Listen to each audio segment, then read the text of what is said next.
Buenos días, chicos, ¿cómo están? Esperando que se encuentren súper bien. Mil disculpas la demora. Les voy a compartir pantalla del material de trabajo. Ayúdame haciendo las camaritas, por favor.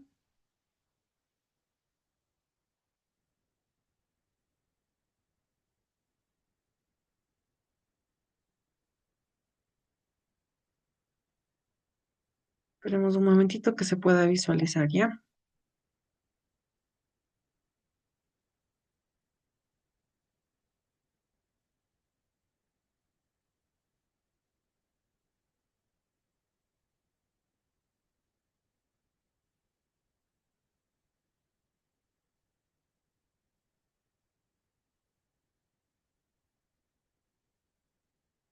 ¿Ya se puede visualizar, chicos? Sí, profe. Ya.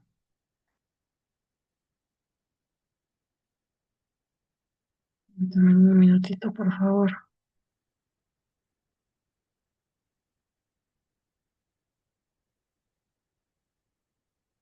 Ya. Listo, chicos. Vamos a ver lo que son las fuerzas gravitatorias. Si las fuerzas gravitatorias son las responsables del peso de los cuerpos y también del movimiento de los cuerpos celestes. En este apartado estudiaremos cómo ha evolucionado nuestro modelo del universo, que son las fuerzas gravitatorias y el movimiento de los planetas y satélites. Las antiguas civilizaciones solo conocían los planetas, visibles a simple vista, Mercurio, Venus, Marte, Júpiter y Saturno.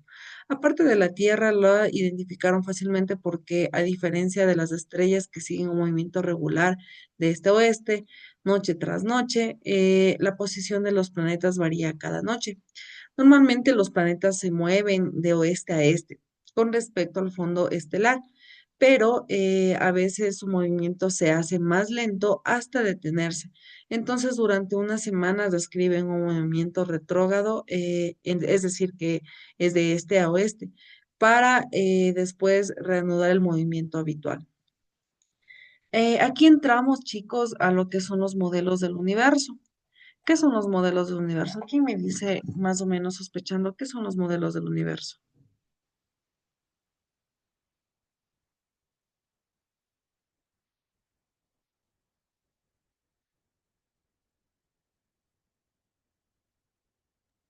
Planetas que giran alrededor del universo, de las estrellas. Ya se puede decir que no es específicamente eso, pero los modelos del universo es cómo la gente anteriormente veía al universo y trataban de alguna manera sacar hipótesis o sacar teorías de cómo funcionaba o cómo estábamos ubicados en el universo. Esos son los modelos del universo. En el modelo geocéntrico, la Tierra es el centro del universo, por eso se llama geocéntrico. Geo significa tierra. ¿Listo? Voy a poner aquí. Es como que tierra en el centro, ¿ya? O centro tierra. Entonces dice que la Tierra es el centro del universo y a su alrededor gira el Sol, la Luna, los planetas y las estrellas. Es el primer modelo que se encontró. Este modelo fue propuesto por Aristóteles 384 y 322 a.C. Según él, en el universo había dos regiones, la región sublunar, formada por la Tierra, que era una esfera inmóvil, y la región celeste, formada por las esferas concéntricas cristalinas. En cada esfera se encastaban la luna, el sol y cada uno de los planetas. En la esfera externa que daba una vuelta completa cada día, había las estrellas, la región celeste estaba formada de éter y era inmutable. En ella, los cuerpos celestes describían un movimiento circular uniforme y el movimiento más perfecto según los griegos. Los cometas se consideraban fenómenos atmosféricos de la región sublunar. El astrónomo alejandrino Claudio Ptolomeo en el siglo II después de Cristo perfeccionó el modelo de Aristóteles para explicar las observaciones astronómicas. ¿Qué pasaba aquí? Verán, chicos, lo que pasaba aquí era bastante simple. Había alguien, por ejemplo, Emily dice, ¿saben qué? Yo voy a investigar cómo estamos en la formación de la Tierra y ella nos dice que la Tierra estaba en el centro y todos los planetas, Sol, estrellas, lo que sea, estaba girando alrededor de nosotros, ¿ya? ¿Por qué se daba esto? ¿Quién más o menos imagina por qué decía que la Tierra era la mitad de nuestro universo? ¿Qué se imaginan ustedes?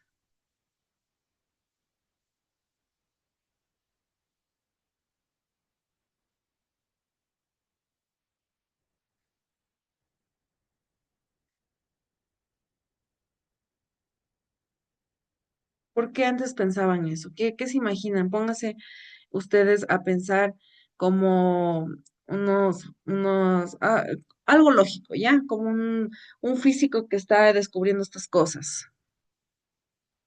¿Qué pensarían? ¿Por qué sería que ahora decían que la Tierra estaba en el centro?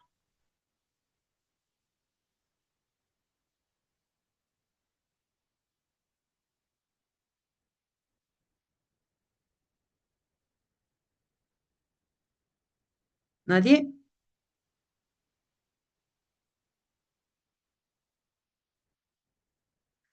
Verán, chicos.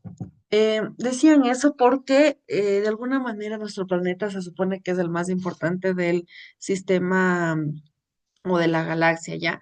Entonces la gente decía, si es lo más importante, debería estar en medio, ¿no es cierto? Porque está cerca de todo y pues simplemente eso es nuestra importancia. Pero no, en efecto sabemos que no es así. Entonces viene alguien, por ejemplo, Paula y dice, y le dice a Emily, no, sabes que yo no estoy de acuerdo contigo, o sí estoy de acuerdo contigo, pero yo voy a hacer mis propias investigaciones y con eso voy a corroborar cualquier situación de tu teoría. ¿Por qué se llama teoría? ¿Quién me dice? ¿Qué se llama solo teoría?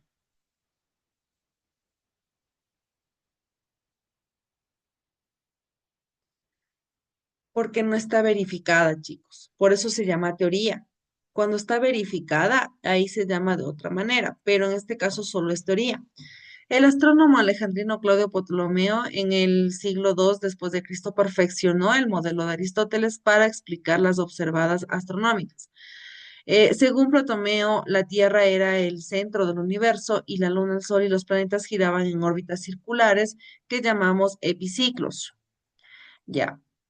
Era más o menos así. La Tierra estaba aquí, la Luna estaba aquí, Mercurio, Venus, Saturno, Júpiter, Marte y el Sol. ¿Qué pasa? Que además de tener un movimiento en su mismo eje que giraba la Tierra, también tenían un movimiento alrededor de la Tierra, igual como un epiciclo. ¿Por qué le diría epiciclo? ¿Qué se les viene a la cabeza con epiciclo? ¿Qué es el ciclo?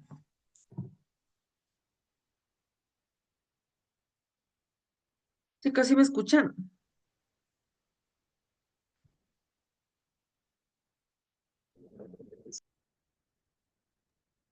Sí, profe, sí se lo escucho. Ah, es que parecía que no, porque les estoy preguntando y no me responden. Pienso que no me están escuchando. Ya, ¿por qué más o menos? ¿Qué se les viene a la cabeza con ciclo? Eso debimos haber aprendido en la escuelita.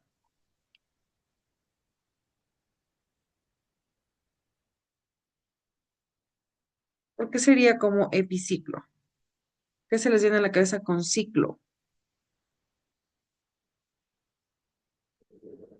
Que sería que ciclos del día. Un ciclo es algo que se repite más de una vez, ¿no es cierto? Ya, entonces cuando se dice epiciclo tenían un movimiento repetitivo. Lo mismo pasa con el giro de la Tierra. Supuestamente va a repetir, hacer el mismo movimiento. Por eso se les llama epiciclos. ¿Ya? El modelo de Ptolomeo explicaba la posición de las estrellas y el movimiento de los planetas. Con él se elaboraron tablas astronómicas para predecir con bastante exactitud las posiciones de los cuerpos celestes y los eclipses. Este modelo fue aceptado durante 14 siglos. ¿Por qué sería con tanto tiempo aceptado este modelo? ¿Quién me explica? Si ustedes estarían en esa época, ¿creerían lo mismo? No, ¿Por qué? porque, o sea, porque yo nunca estuve en esa época. Les estoy diciendo que se imaginen que ustedes estuvieran en esa época. ¿Qué pasaría? ¿Ustedes creerían en esa teoría? Si yo fuera a existir en esa época, creo que sí, ¿Ya por qué? porque me fuera dado cuenta todo cómo era. si fuera en teoría. Porque realmente era la única teoría que había. Y como no puedo verificar, entonces simplemente voy a creer lo que me están diciendo, ¿no es cierto? Ya, chicos. Entonces, simplemente me voy a poner, en este caso, a decir, pónganse, yo soy Ptolomeo y les digo, Emily y Paulette, verán, yo investigué y yo sé que la teoría de Emily dice que la Tierra gira alrededor del Sol. Entonces sí, yo corroboro lo mismo, pero a diferencia de que ellos tienen un movimiento pues circular en su posición y además al giro de la Tierra. Entonces, las personas somos muy cómodas, chicos. Entonces, nosotros no investigamos, no tratamos de ser un poquito, se puede decir, curiosos para saber de qué se está tratando o de qué situación. Entonces, lo que yo diría es, pues, pues así ha de ser, ¿no? Porque él es el que está investigando, ¿ya? Entonces, esto pasó de que, de año tras año, y pasa que las personas se creen. ¿Por qué? Porque si Paulette sabe esto, le va a decir a sus hijos, miren, es que esto funciona así. ¿Ya? Y sus hijos a sus hijos y así va sucesivamente. Entonces, por eso viene a durar mucho tiempo estas posibilidades o este tipo de pensamientos. Ahora, Sí, profe, inclusamente hasta cuando mi papá me dicen, a mí me castigaban así, me eso es lo castigaban que, con tal cosa, ajá, así, así. y eso es lo que nos enseñan a nosotros y por eso pasa de mucho tiempo y mucho tiempo. Y por decir, Paule dice, como le decía el papá, es que a mí me castigaban así, y Paule decide que en este caso, pues no va a ser lo mismo ella, ¿ya? Va a ser de otra manera. Sus castigos van a ser diferentes a los de su papá.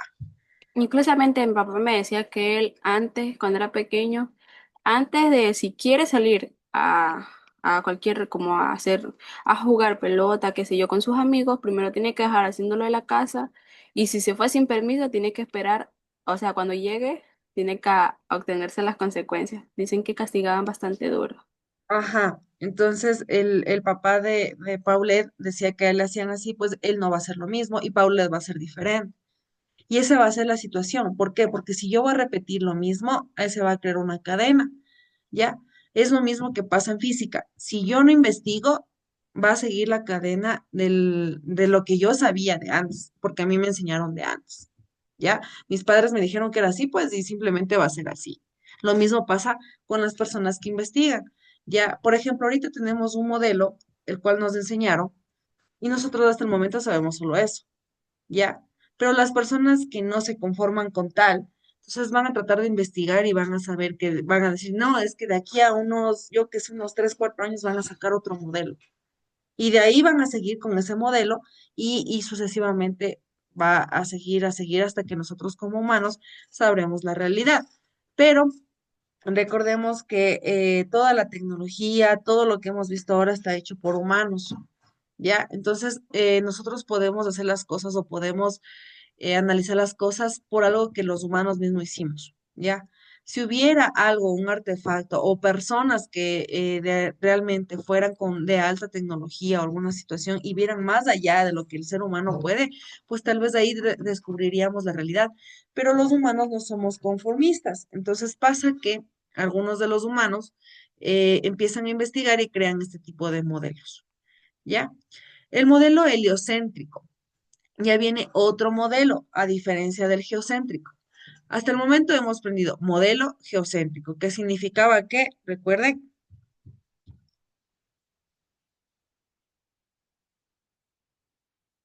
¿qué les decía que significaba geocéntrico?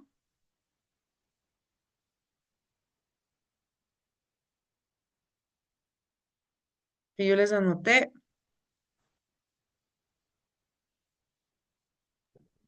Tierra ¿Qué? Centro. Ajá, tierra centro, porque eso es lo que viene a decir. Geo es tierra, ¿no? Vamos con el otro modelo, el modelo heliocéntrico. Según este modelo, el Sol está fijo y en el centro del universo, mientras que a su alrededor gira la Tierra, los planetas y las estrellas. El filósofo griego Aristarco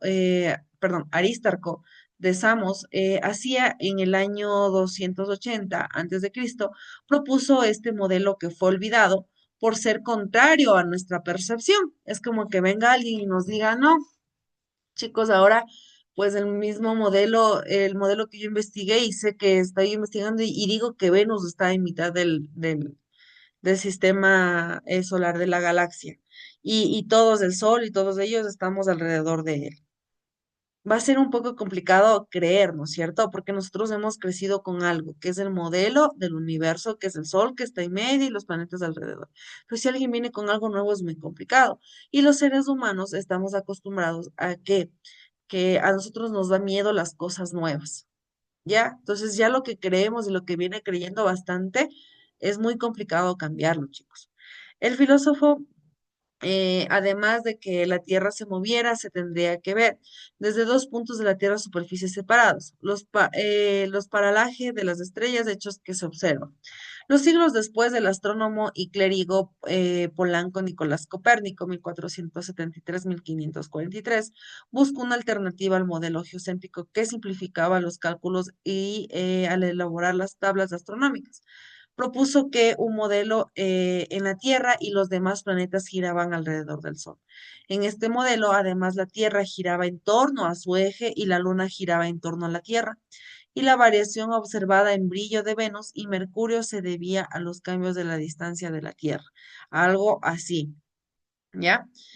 Copérnico suponía que los movimientos de estos astros eran circulares y que explican los datos astronómicos. Tuve que mantener los epiciclos tolemaicos superpuestos a las órbitas de los planetas alrededor del Sol. Se viene a ser otro modelo. Ahora, viene alguien y dice, pues yo no estoy convencido con ninguno de estos modelos.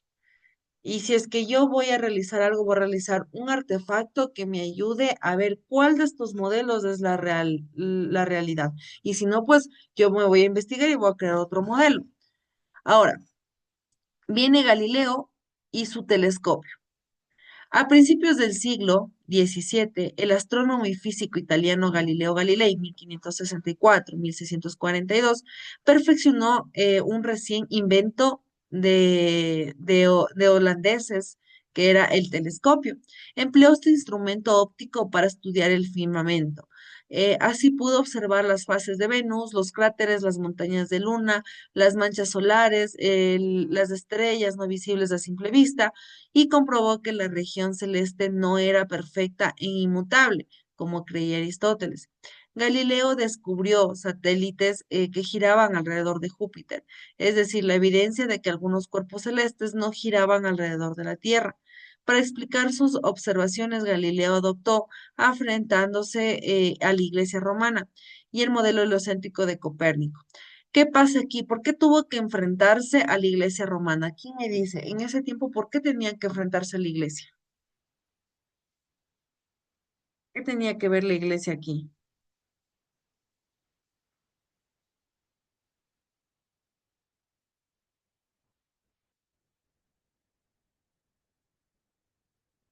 ¿Quién me dice?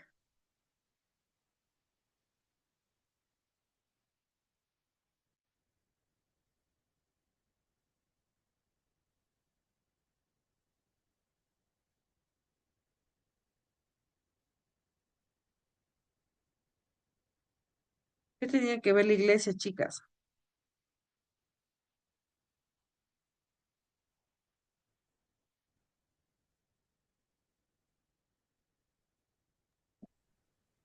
Que debido a sus observaciones astronómicas.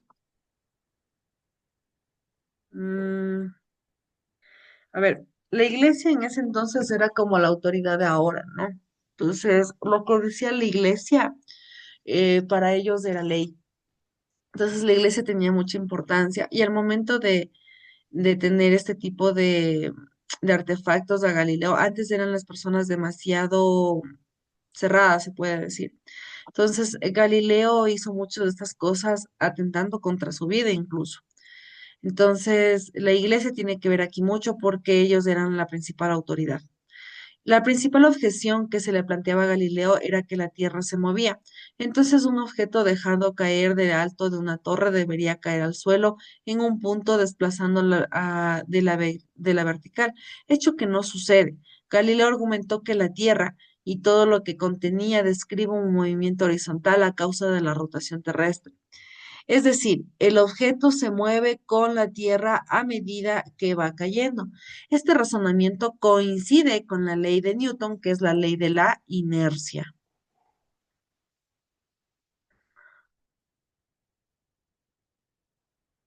Veamos otro modelo.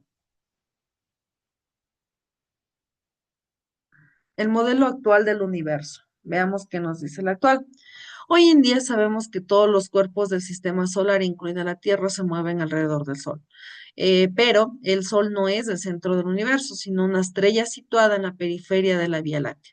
Este conocimiento ha sido fruto de avances en la astronomía desde el siglo XVII hasta nuestros días. Veamos algunos de ellos. A partir de las observaciones astronómicas de Danés Tycho Brahe, 1546-1601, las más precisas hasta esta época, al astrónomo alemán Johannes Kepler, 1571-1630, dedujo las leyes del movimiento planetario, hoy conocidas como leyes de Kepler.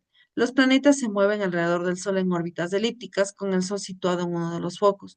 El radio vector que une al planeta con el Sol barre áreas igual al tiempo igual. El cuadrado del periodo del movimiento de un planeta es directamente proporcional al cubo de la distancia mediante el Sol. ¿Cómo sería? La K es una constante igual a todos los planetas. El descubrimiento de Hubble puede hacernos creer que ocupamos un lugar central en el universo, pues todas las galaxias se alejan de nosotros. Sin embargo, el efecto es el mismo visto desde cualquier rincón del universo. Es decir, las galaxias se alejan las unas de las otras. Imagínate un globo cuya superficie dibujamos en algunos puntos uniformemente distribuidos y al inflar el globo, un observador situado en uno de los puntos vería cómo todos los demás puntos se alejan de él. Del mismo modo, un observador situado en una galaxia cualquiera del universo vería todas las demás alejarse de él.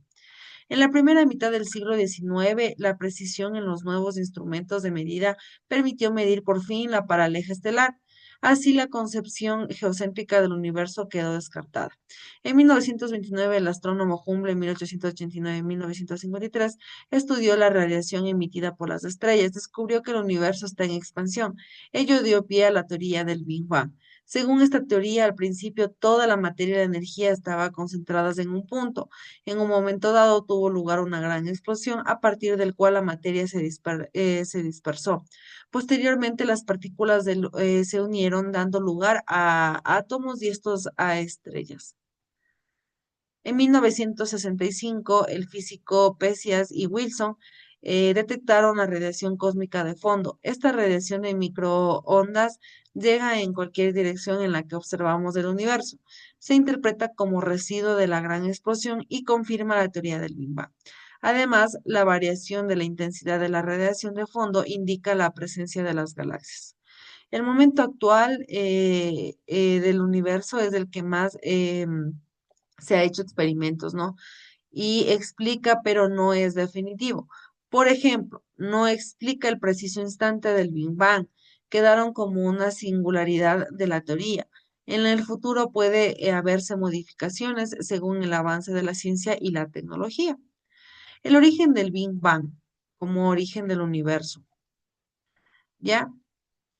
La observación del movimiento en expansión de las galaxias permite exponer que el pasado del universo era menor, es decir, era como una bolita, ya era como que estuviera así y llega un momento en que empieza a expandirse, pero pasa que llega un punto en el que explotó y pues se creó supuestamente todo el universo.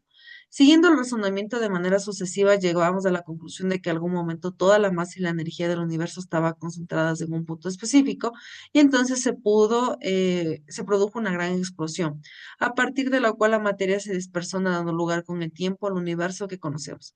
Esta teoría permite fijar mediante cálculos y la aplicación de la ley de Hubble la edad del universo, que es más o menos 13.700 millones de años. El pasado anterior al universo era una incógnita verdadera completamente a nuestros conocimientos.